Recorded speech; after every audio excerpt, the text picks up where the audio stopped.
Hey, what's up guys, welcome back to Eureka, and in this video we'll be talking about lines that live in a plane. So in grade 7 or in grade 8, you learned how to express a line, right? In the equation y equals mx plus b.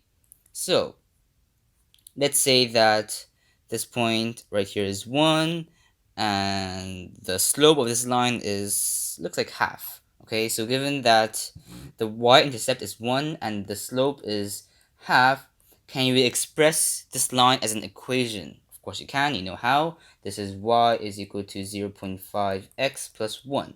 However, this equation is not always true. It works for lines that are on a plane, right? Planes are 2D. But what if you want to, for example, draw the line that connects the corners of your room, right? You need some three-dimensional way to describe your line. And even though that's not what we're going to do today, but what we're going to do is we'll generalize this formula that works in 3D. But how do we actually express a line in 3D? The concept of slope in 3D changed somehow. We can't just say, oh, here's the slope of my line. It's not the same anymore. We have to express slope differently somehow. So let me draw my axis again. Even though I've been talking about 3D in this section, in this year actually, maybe next year we'll do 3D, but in this year we'll do everything in 2D. But what I will do in this video, the formulas that I will write works in any dimensions, 2D, 3D, even beyond. I won't mention anything more than that. That's just the idea. So I have x and y, right? Let's say I want to somehow express this line that is in 2D. The formulas, as I said, will work in 3D as well.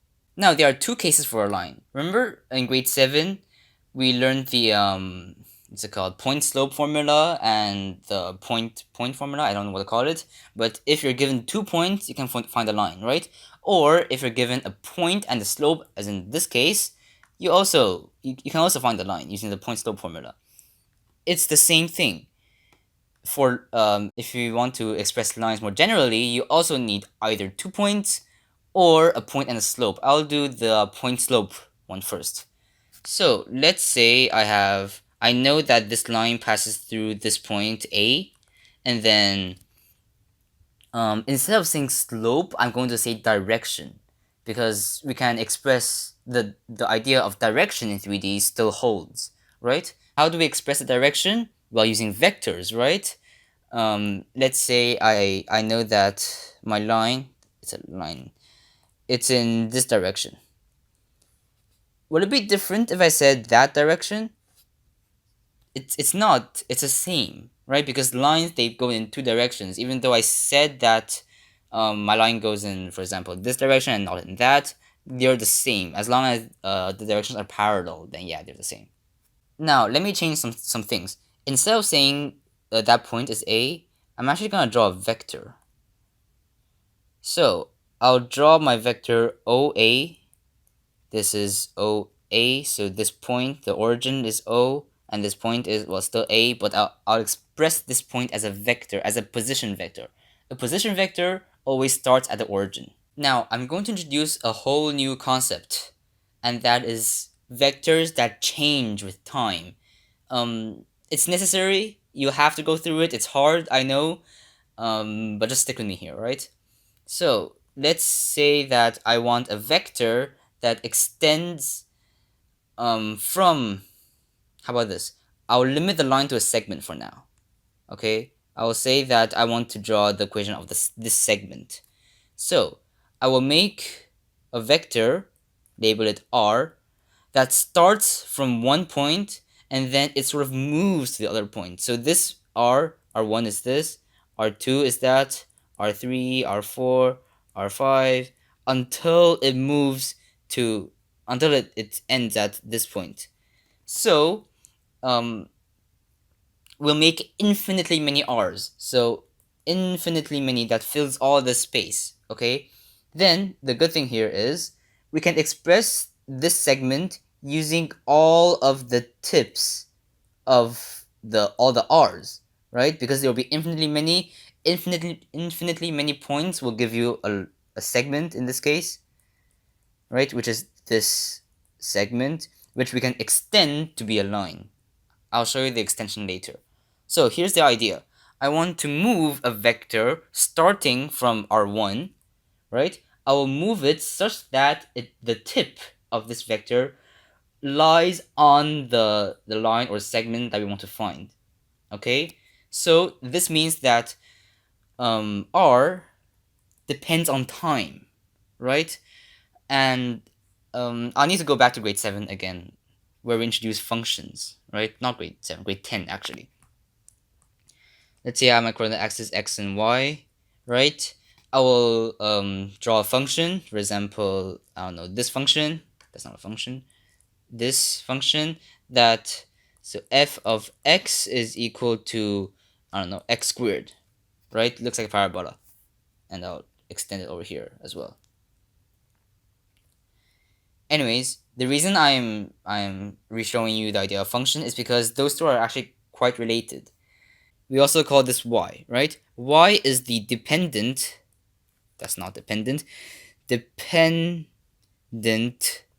variable, and x here is the independent variable. Now, x takes on all real numbers, right? X can be 0, it can be 1, 2, 3, 5,000, a million, 0 0.1, 0 0.001.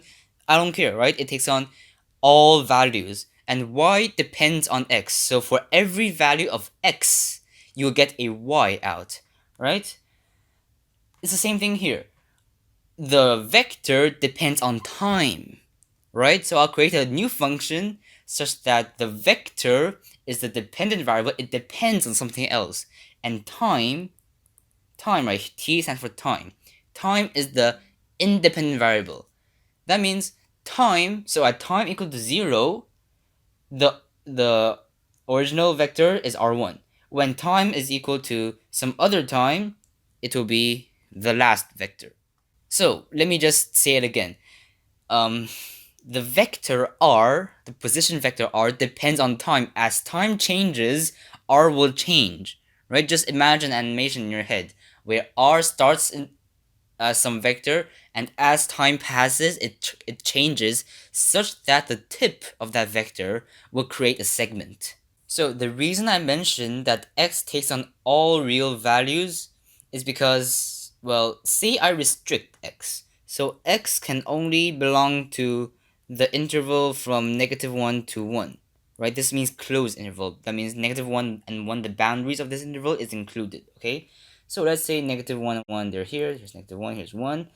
If I restrict this, that will mean that the values of y that I will take on will be restricted as well. Let me draw this a little bit better. This will be my restricted parabola, right? Because my y depends on x. That means x cannot be less than 1, -1, or greater than 1. That means y can't be greater than or less than some value, right? It depends on x. If x is restricted, that means y is also restricted. Let's apply the same idea here. Since it depends on time, right? And as time moves, this r will respond as well, right? So if I restrict time between two intervals, I will get a segment, right? That means the r is restricted. The first r is this one. The last r will be this last vector. However, if I let t, time, take on all real values from -infinity to infinity, then I will get, you guessed it, I will get a line. It will extend infinitely in both directions, right? So this is formerly called a vector function. And if you want to extend vector functions indefinitely, you will say that time belongs to the open interval -infinity to infinity. I made this open, not closed, because you can't take on values of infinity and -infinity. It's just an idea. Anyways, this idea is really important, and you need to know it for me to move on to the next idea. Okay, let me redraw everything since it was really messy before. Um, I'll join those 2 points. This is A, for example. We know that this line passes through A, and it has a direction of, let's say, that direction. That means my line will be in that direction, like this, something like this. So that is my line. It passes through a point A, and it has that direction D. Let me call this D. It's a vector. And this vector with an arrow like this is called OA. Our goal is to find R that depends on time. In the book, they just wrote R since it's fine like that, but for me, I'll write R of t. Now, since this thing and this, they both describe lines, I'll try to connect those two somehow, right? This one has a slope and a y-intercept. What does this mean? Y-intercept means when x is 0, right? Y will take on some value. If x is 0 here, y is equal to 1, right? What if t is equal to 0?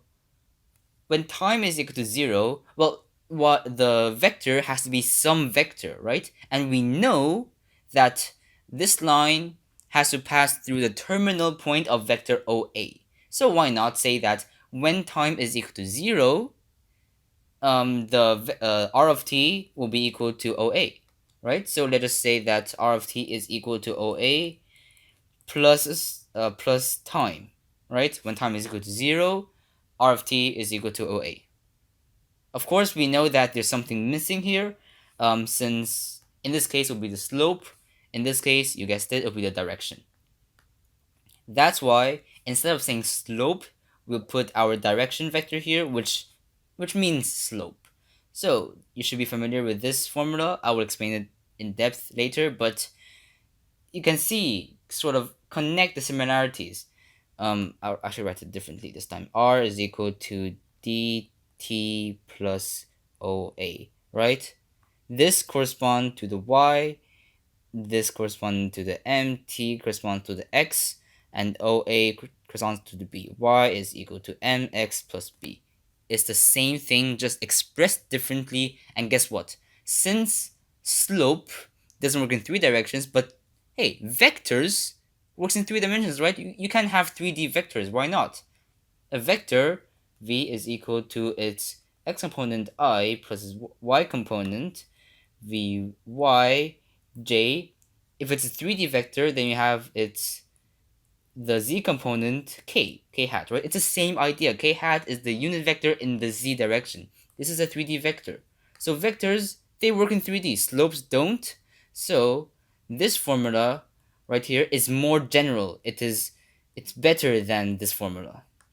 In the beginning of this video, I mentioned that there are 2 types of ways we can express a line, right? Either 2 points or a point and a slope. In this case, I did a point and a slope.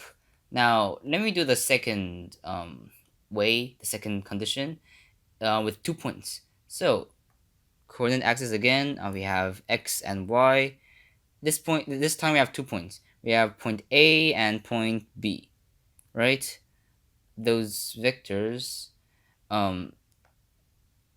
this vector will be OA, this is OB, let me draw it. This is origin is O, this is A, this is B, this is vector OA, this is vector OB, right? We want the line that passes through 2 of these points. I mean, both A and B, which will be something like this. This is the line that we want to find, okay? Now, we can do 2 things here, but they're equivalent, okay? Graphically, we know that this line goes in the direction of this vector, not quite, sorry, this vector D, right? It goes in that direction. Now, how do we actually compute D without, looking at it graphically? We notice that AB, the vector AB, is parallel to D, right? Parallel means scalar multiples. That means that vector AB is equal to alpha D, right? They're scalar multiples. And let me ask you another question. Does the length of D matter? If D is this, or if it's that, doesn't matter. It's just saying a direction, right? It's just saying that, oh, my line should point in that direction, so length doesn't matter. And since scalar multiples means that you want to make another vector that points in the same direction, just scaled up or down, we don't even need to scale it up or down because length doesn't matter, because we just remove this constant and say that um, if we just want to say directions, then AB is equal to D. The direction of AB is equal to D. Or another case is it's equal to negative D. What if I want to say that D points in the other direction? Will that change my equation of the line? It won't, right? AB will equal to negative D. It doesn't matter. As long as they point in the same direction, as long as they're scalar multiples, then it's fine. We'll take the simplest case where AB is equal to D. Okay? And then this just reduces to that, right? Because now we have 2 points and a direction. In this case, we have 1 point and a direction. We are able to compute this. In this case, it's easier. You can choose your point as OA or as A or B, right? So our vector equation in this case, R of t is equal to OA plus D is equal to AB, right? Plus AB times T, or is equal to OB plus AB T, or you can take two more choices. You can make two more choices. It's equal to not M. OA plus BA T is equal to OB plus BA T. As I said, BA or AB, it doesn't matter. But usually we'll take AB. Alright guys, so let me do an example. This example covers everything that we did in today's video. Not everything. We'll choose one of the cases, either this or that. And it will cover last video as well, which is the midpoint formula. Distance is not really useful in this case. Anyways, let x or y be a rectangular coordinate system where I is the unit vector along the x coordinate and y is the unit vector along the y coordinate. This phrase is kind of useless, even though later on we'll learn different coordinate systems like polar coordinates, cylindrical coordinates, spherical coordinates. So it's not really useful because right now you only know rectangular coordinate system and you know I as the unit vector along x coordinate and so on, but whatever, it doesn't matter. Given 3 points, A, which has coordinates x and y, not 1 and 5, B is 3 and 6, C is 1 and 2, find the parametric vector equation of R of a straight line that passes through A and the midpoint of BC. I haven't explained parametric yet, but you don't need to worry about it. It's just the vector equation of a line. Find the parametric equation of R of a straight line passes through A, and the midpoint of BC. So a midpoint is a point, right? And A is a point, so that means we'll be using this formula. We won't be using those three. They're the same thing.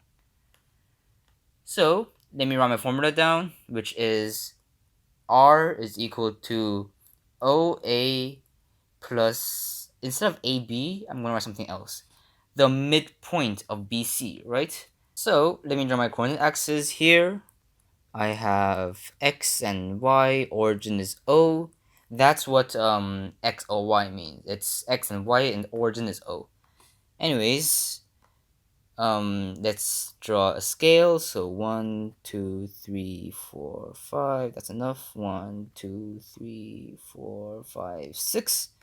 And we know that the line passes through A, which is 1, 5. 1, 5 looks something like this. And then it passes through the midpoint of BC. Not B, not C. The midpoint of BC. B is 3, 6. So it looks something like this. That's B. And then C is 1, 2, which is something like this, right? Let me label them. This is A, B, C. Since they asked for the midpoint of BC, I'll draw the segment BC and I will plot the midpoint, which should be here, and I will draw the line. that passes through A and the midpoint of BC should look something like this. This is your line, right? And your line is equal to R is equal to, let me see, it passes through 2 points, right? So we use this case over here and we'll use this formula. Those three, they're equivalent, doesn't matter. This is equal to the first point that passes through, which is OA, right? Plus the second point, I will label this one M, and then the vector will be OM, right? That's the vector. Let me draw it correctly. It should be like this. Anyways, that means it's plus AM of T, right? The reason I wrote AM not OM is because in this case I wrote AB. A and B, they are the points that the line passes through, right? In this case, it's A and M. That's why I wrote AM, not OM. Anyways, we know OA already. All we need to do is figure out AM. Before we figure out AM, though, we need to determine the coordinates of the point M. And that's the midpoint formula. So OM as a vector is equal to x1 plus x2 over 2I plus y1 plus y2 over 2j, right? Which is equal to the x coordinate of b is 3, so 3 plus 1 over 2I plus y coordinate of b is 6, 6 plus 2 over 2j, simplifying gives 2I plus 4j. And looking at our diagram, M sure does look like 2 and 4, right? Now we have OM. How do we find AM? Now remember, let's see, OA plus AM is equal to OM, right? We know OA, we know OM, so we can find AM. AM is just OM minus OA, right? Which is equal to OM is 2I plus 4j minus, what's OA? OA is, let me write it down. OA is equal to I plus 5j, because the coordinate of A is 1 and 5, right? Minus I plus 5j. Grouping i's and j's together, we have 2 minus 1, so it's just I. 4 minus 5 is minus j. So we have AM is equal to I minus j. Plugging everything in our formula, we have R is equal to OA, which is I plus 5j, plus AM is I minus jt. Now you could distribute t inside and group all the i's and j terms together, but I'll leave it here to show you how this thing is really similar to this thing right here. Now, let's see. When t is equal to 0, so r of 0 is equal to I plus 5j, right? T stands for time, right? I plus 5j is just A, right? Is just equal to OA. That means our line does indeed at some time, at time equals to 0, pass through OA. This quantity right here, r minus j, is similar to the slope, which in this case is 0.5, right? Now, why does it look like the slope? It's just I minus j, it's a vector, right? I'll show you why. Sorry. When t equals to 1, so r of 1 is equal to I plus 5j plus I minus j, right? Which is equal to I plus 4j, which is, guess what? OM, which is the second point that it passes through. That means the first vector is OA, right? That's R1, sorry, R0, because the time is 0, and R1 will be, sorry, this vector, right? That means as time passes 1 second, you will move this direction, right? And what is that?